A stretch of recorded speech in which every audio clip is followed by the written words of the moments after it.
Assalamualaikum warahmatullahi wabarakatuh. Okey, untuk hari ni kita akan masuk ke topik 8 lah, sorting. Okey, untuk chapter sorting ni kita akan tengok apa itu sorting, important of sorting, dan kita akan tengok beberapa sorting algorithm lah.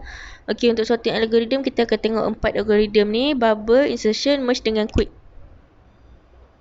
Okey, apa itu sorting? Sorting ni dia refer kepada cara kita untuk arrange available data dalam format yang tertentu.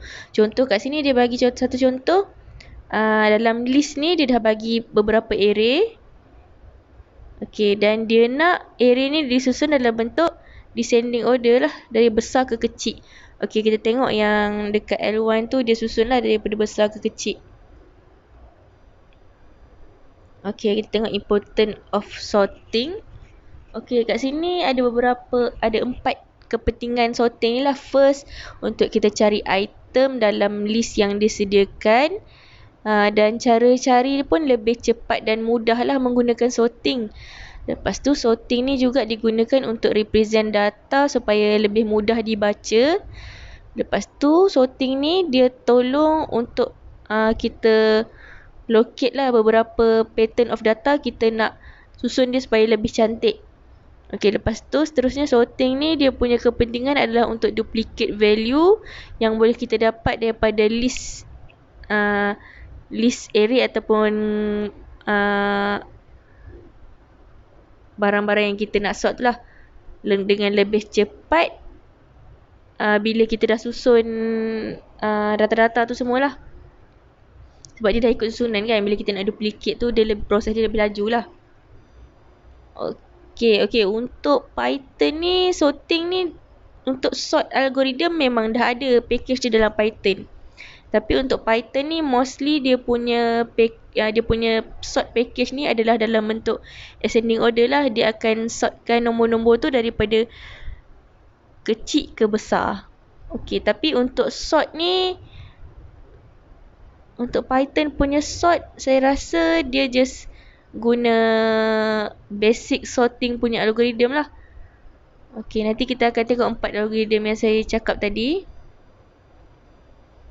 Okey, kita tengok algorithm yang pertama lah. Algorithm pertama dalam sorting ni adalah bubble sort lah. Bubble sort algorithm ni, dia punya cara dia akan tengok first element dekat dalam array tu.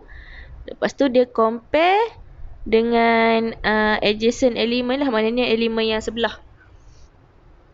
Okey, kalau elemen sebelah dia tu lebih kecil daripada first element tu, elemen tu akan swap tempat lah.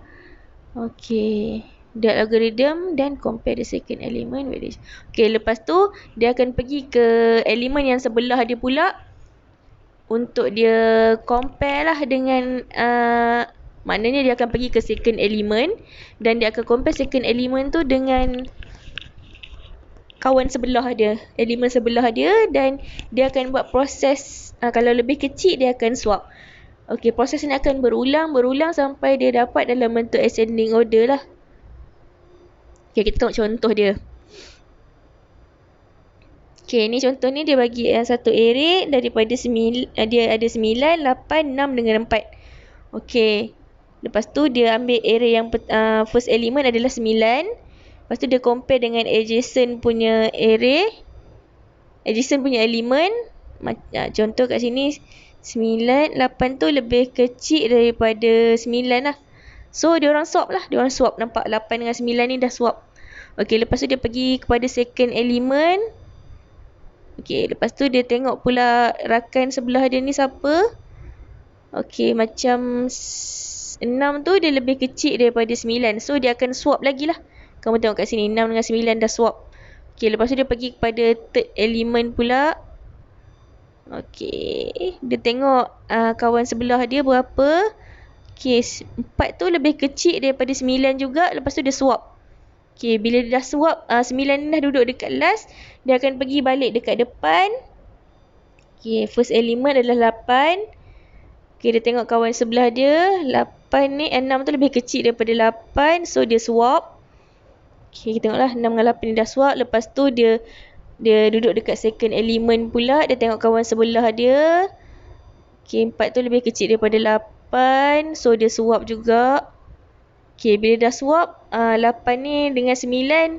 Kalau compare pun, 8 tu lebih kecil daripada 9 lah. So, dia takkan berubah. So, dia pergi balik dekat first element, 6. Lepas tu, dia compare dengan 4. Okay, 4 ni lebih kecil daripada 6. So, dia swap lah. Okay, last kali kita akan dapat output dia dalam bentuk ascending order lah. 4, 6, 8, 9. Okay, ni adalah bubble sort. Bubble sort ni dia senang sikit nak faham lah. Okay. Okay, ini ada pseudocode untuk bubble sort. Samalah macam saya explain awal-awal tadi. Dia akan tengok first element. Lepas tu dia swap kalau first element tu lebih besar daripada second element tu. Lepas tu dia pergi pula dekat second element. Third element dia akan swap sampai nombor yang pertama kita tengok tu, elemen pertama kita tengok tu duduk dekat yang dia duduk dekat kotak last sekali tu lah, position last sekali. Okay, ni adalah kod dia. Kod dia nanti kita akan tengok lebih detail lah dalam minggu depan. Okay, algoritma seterusnya adalah insertion sort. Okay, insertion sort ni dia adalah dia akan place a given element at the right position in a sort list lah. Nanti kita akan tengok proses dia. Okay, so in the beginning, kita akan comparekan first two element dan sortkan diorang by comparing dua elemen tu lah. Dia sama juga, lebih kurang dia sama macam bubble sort punya proses. Okay, lepas tu kita akan pick third element dan find proper position untuk elemen-elemen tu lah. Kita akan tengok. Okay, ni contoh dia. Okay, contoh dia. Okay, dia bagi array 8, 4, 6, 9. So, dia tengok first element. Okay, dia akan tengok second element lah. Yang belakang daripada first ni. Lepas tu macam 4 ni. Okay, 4 lebih kecil daripada 8. So, dia akan pergi ke depan lah. Kita tengok 4 dah duduk depan. Okay, lepas tu dia tengok 6 pula. Third element pula. Third element. Okay, 6 tu dia lebih kecil daripada 8 tapi lebih besar daripada 4. So, dia akan bawa ke sini terus lah. Okay, nanti kita akan tengok algoritma dia macam mana dia buat proses jump ni lah. Okay, lepas tu output dia kita akan dapat 4, 6, 8, 9 lah. Ni output last yang akan kita dapat untuk insertion sort ni. Insertion sort ni dia punya secara imaginasi ni nama pun insert kan. So maknanya kita dapat nombor tu, kita terus insert dia dekat position yang sepatutnya dia ada lah. Okay, ini pseudocode untuk insertion sort. Okay, the first cycle kita akan tengok second element tu. Dan kita akan susunkan dia based on first element tu lah, sama ada dia kecil ataupun dia besar daripada first element. Kalau dia kecil daripada first element, kita bawa ke depan. Okay, lepas tu untuk second cycle pula kita akan tengok third element tu. Okay, third element ni kita akan tengok di antara elemen 2 dan 1. Kalau dia kita tengoklah dia kecil daripada elemen 3 ataupun dia elemen 3. Dia kecil daripada elemen 2 ataupun dia kecil daripada elemen 1. Okey, kita tengok dia punya dia sesuai duduk kat mana lah. Kalau dia sesuai duduk kat depan elemen 1, dia akan terus insert ke elemen 1. Kalau dia sesuai duduk di antara elemen 1 dan 2, dia akan masuk ke di antara 1 dan 2. Okey, proses ni akan berulang-ulang sampai kita dapat satu ascending order lah. Okey, nanti saya akan bagi contoh array yang lebih panjang lah supaya kamu boleh senang nampak. Okey, ni adalah algoritma dia. Okey, boleh tengok lah algoritma dia. Okey, tapi algoritma dia saya akan explain detail dalam kelas nantilah. Okey, merge sort. Okey, merge sort ni dia adalah salah satu sorting proses yang dia akan dividekan array tu. Lepas tu dia swap. Lepas tu dia combinekan balik. Lepas tu dia mergekan balik. Sebab tu nama dia merge sort. Okay, macam kat sini definition dia bagi tahu merge sort. First divide the list into equal part and then sort the part and unit them as a sort list lah. Kita akan tengok proses dia. Okay. Okay, ni adalah array yang dia bagi 8464. Okay, kita splitkan dia kepada dua bahagian yang sama banyak. Okay, yang ni akan pergi kat sini, yang ni akan pergi kat sini lah. Kita akan dapat 8469. Okay, lepas tu kita splitkan lagi kepada part yang lebih kecil. Okay, kita dapat 8469 lah. Okay, bila kita dah splitkan, kita akan merge dia ke position yang betul. Okay, 4 pergi kat sini, 8 pergi kat sini. Okay, macam yang ni tak ada perubahan lah. So, dia turun benda yang sama. So, last sekali dia akan merge dalam array yang betul lah. Kita tengok algoritma dia. Okay, untuk algoritma dia bagi tahu untuk an array, dia akan dapatkan dulu panjang array tu lah. Lepas dia dapat panjang array tu, dia akan splitkan array tu kepada kiri dan kanan dengan panjang yang sama lah. Okay, lepas tu dia akan dapatkan bahagian left sub array ni, dia akan repeat step 1 tadi lah, dia splitkan lagi. Okay, bila dia dah splitkan, dia akan merge, bila dah tinggal satu, nombor-nombor tu dah tinggal satu, dia akan mergekan elemen of sub array order based on smallest digit lah. Smallest digit akan pergi ke depan. Okay, lepas tu dia akan repeat proses 3 tu sampai dapat satu susunan yang sesuai lah untuk sorting tu. Okay, lepas tu kita repeat balik. Kita akan repeat balik step 2, 3 dan 4 untuk dapatkan position yang betul, position full yang betul lah untuk array tu. Okay, lepas tu now take the two sort sub array and pick the first element of both the sub array, compare them and place the smallest one at the start.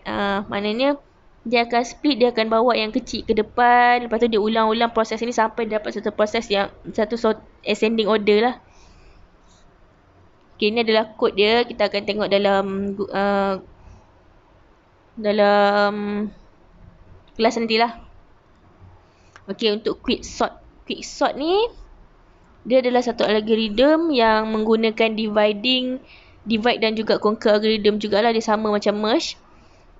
Tapi untuk quick sort ni, kita kena pilih satu pivot element lah sebagai tanda untuk kita movekan. Bukan sebagai tanda, jangan cakap. Sebagai tanda lah, lebih kurang sebagai tanda untuk kita movekan elemen-elemen kita tu lah ke mana. Okay, lepas tu dia cakap then store element less than pivot in the left sub array and the element greater than pivot at the right sub array lah. Okay, dia bagi tahu kat sini yang bila kita dah ada point pivot tu, dia bagi tahu yang nombor-nombor kecil akan duduk di sebelah left array tu lah. Okay, dan nombor-nombor besar tu akan duduk di sebelah right array. Okay. Okay, we will call quick sort of the left sub array and similarly we will call the quick sort on the right sub array lah. Okay, kat sini dia bagi tahu yang lepas kita dah bawa semua nombor kecil ke kiri,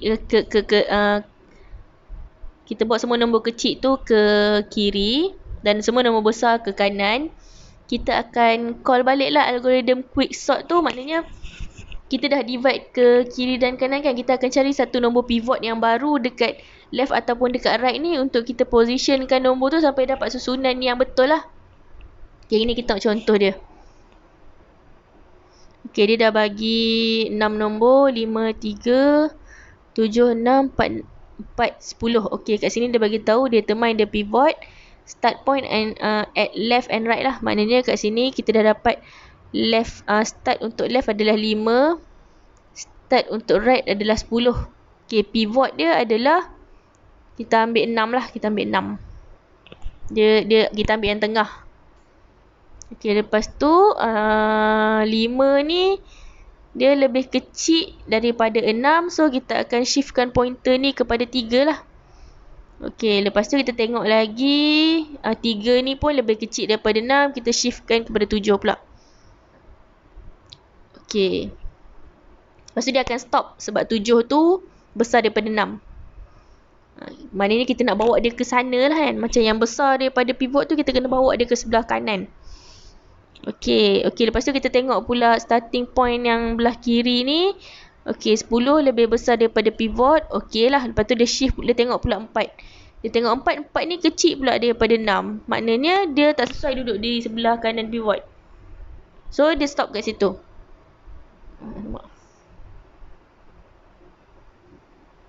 Okey, dia stop kat situ. Okay, bila dah stop dekat situ,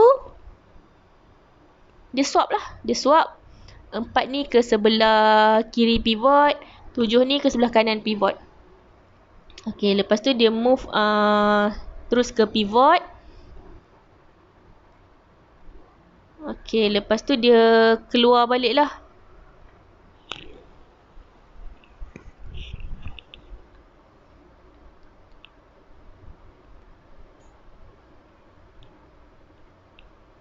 Okey, yang bawah ni saya tak sure kenapa dia patah balik.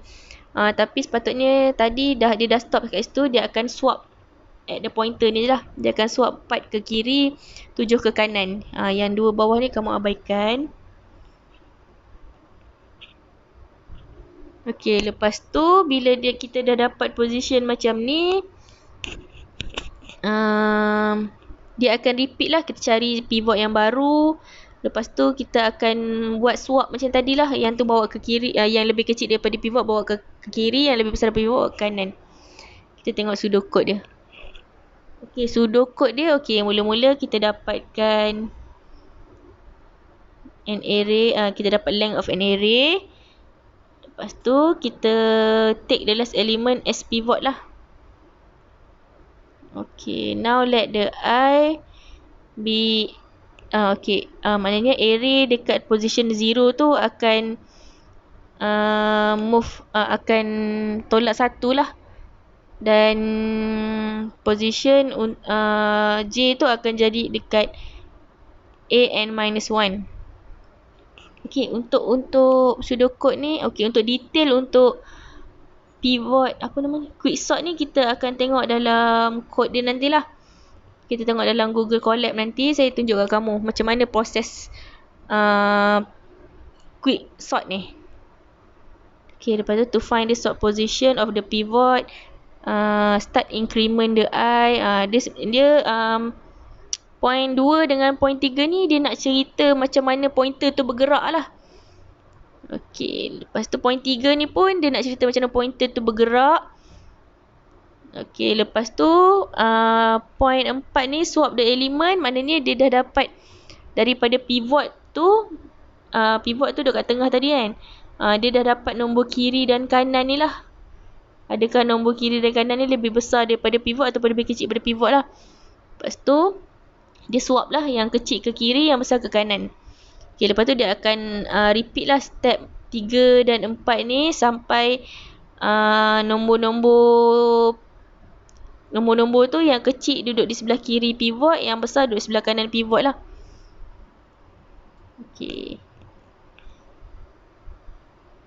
Okay, ni adalah kod untuk quicksort. Nanti kita tengok dalam kelas. Okay, untuk quicksort ni, okay, dia macam ni lah. Dia dah swap 4 dengan 7 ni kan. Okay, lepas tu pivot dia akan stay 6 juga. Kita akan ambil nombor lain lah pula. Contoh kita ambil nombor 3 pula kan.